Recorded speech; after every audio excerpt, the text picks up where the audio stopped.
Applying to college and making a list can be a little hard and confusing, but don't worry, I got you. Stick around for the video.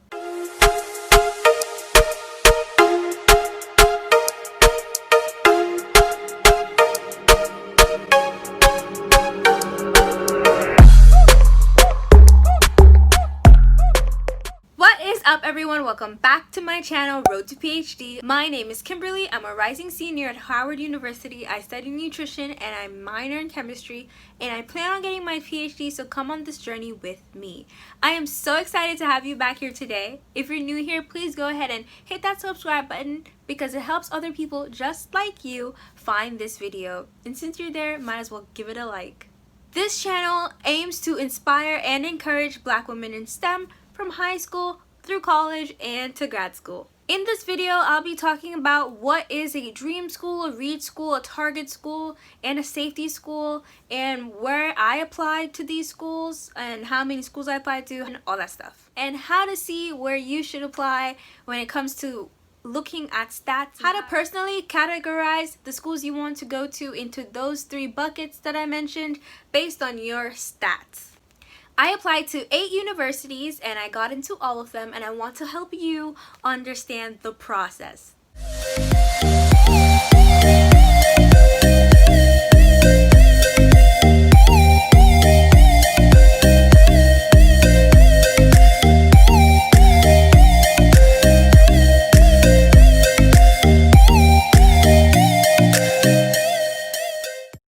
Firstly, I recommend applying to 2 to 3 dream/read schools, 2 to 3 target schools, and 2 to 3 safety schools. Trust me, your pocket will thank you later because you have to pay for them. A dream/read school is a school that you could possibly get into, but it's highly unlikely based on your scores and grades at the moment. A dream and a read school also have very low acceptance or admission rate, or the percentage, like say they accept 10% of all applicants. That would be a dream or read school.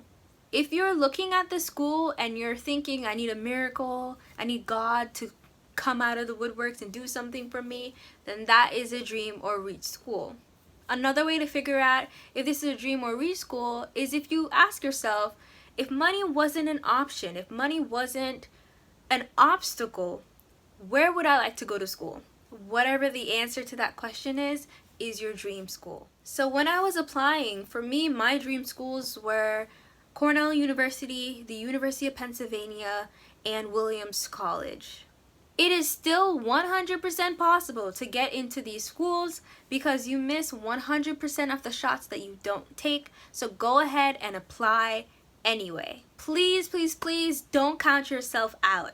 And if you're worried about finances when it comes to these dream schools that usually have a heftier price tag, please check out my friends at The Scholarship Expert. They're linked below. They want to help you graduate debt-free. They've done it for others, they've done it for themselves, and they're my actual friends. They'll do it for you too, so check them out. This is the perfect time to apply for scholarships because most of them, like the big name ones, are usually due around October, November. So it's the perfect time to find them, have a game plan, have some essays written. I know you didn't come here to talk about scholarships, so let's jump right into target schools. A target school is a school where your academic credentials fall within the range of the most recently accepted class. And by your academic credentials, I'm talking about your SAT scores, your ACT scores, your grade, and like your class rankings. Like all those things combined, definitely take those into consideration. Again, when it comes to target schools, it's not guaranteed that you will get in,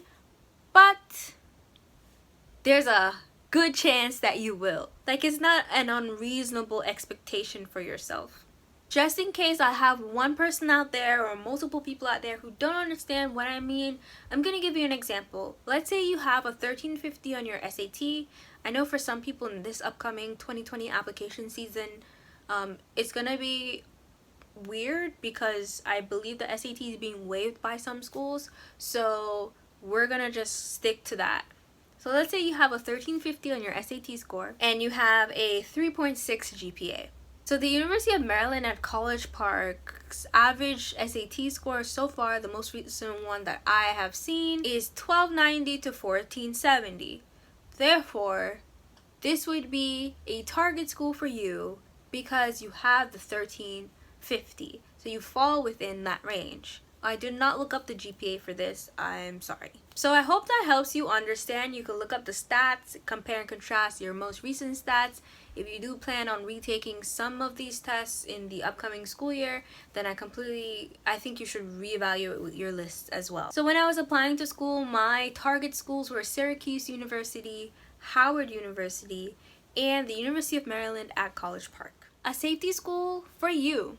Everything I'm talking about is personalized, is where your stats exceed the credentials requirements and the average stats of their first year student at your safety school. To make that clearer, let's say that 1350 again, and let's say that like a local school in your area, the minimum or the average so far is probably a 1250. You know that it's a safety school for you because you far exceed that score by 100 points. However, you should be reasonably certain that you will be accepted into the safety school. There should be no questions about it, hence the word safety. Also, in this category of the safety schools, you want to make sure there's at least 1 to 2 schools that will give you a merit scholarship or great financial aid package based on, like, let's say you live in the state that it is located. So you want to make sure that you also see yourself at this school as well. When I was applying to college, my safety schools were the College of New Jersey and St. Peter's University. If you're trying to figure out where you can find these stats, a lot of the universities do have their most recent stats on their website. A great place to find all of the stats together is like US News and Report, the Princeton Review, and Prep Scholar. So go check those websites out when you want to compare your stats to the other schools so you could see your ranges and you're making sure that you don't have too many reach schools and not enough safety schools, too many target schools. You want to have a healthy balance of those as well. But please don't apply to 20 schools. Don't do that. But also don't apply to one. Unless it's an early decision, early action. But we can get into that in another video. Overall, all of the schools on your college list, you should be able to see yourself there. You should be excited to go there just in case you get into one out of the X amount. It should still be a fascinating and exciting time for you, and you should be able to picture yourself on the campus of that university with pride. So when the time comes and you want to learn what school you should choose and how to base that opinion and like make that strong choice, a choice that might change the trajectory of your life forever, I do have a video on it. You can check it out right here. It's how to choose a college in 2020. Again, if you want to learn how to graduate debt-free, my friends over at The Scholarship Expert, they're waiting on you. So make sure you click the link in the description box. If you're into STEM, research, and or pop culture, check out my friend's podcast in VIVO right here. Please follow me on Instagram if you want to connect with me over there at Kim's Take on Health. And while you're there, might as well sign up for my email list that will be relaunching in 2021. It's all about nutrition. Thank you so much for joining me on this journey, PhD roadies, and I will see you on the road. Bye!